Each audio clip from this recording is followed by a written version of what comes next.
আমার ২ নিকটাত্মীয় বিদেশে থাকে। তাদের মুখে তাদের ওই বিদেশের কথা শুনতে আমার খুব ভাল লাগে। ওখানকার জীবনযাত্রা, ওখানকার লাইফস্টাইলটা আমাদের থেকে অনেকটাই ডিফারেন্ট। এমনকি ওখানকার সবজিগুলো অন্যরকম। ভিডিও কলে যখন দেখায়, দেখি একই রকম সবজি ওখানে দেখতে খুব সুন্দর, অন্যরকম। মানে নতুন দেখছি তো তাই জন্য আমাদের আরও ভালো লাগে।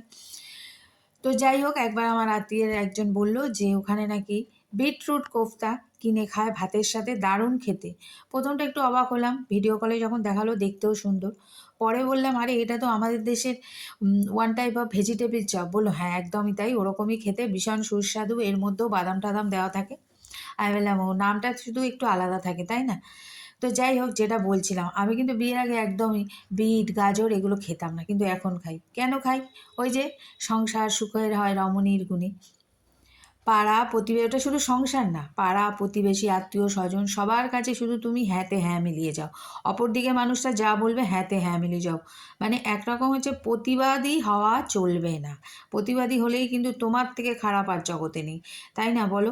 আজ আসি, টাটা, আমার রান্নাটাও হয়ে গেল।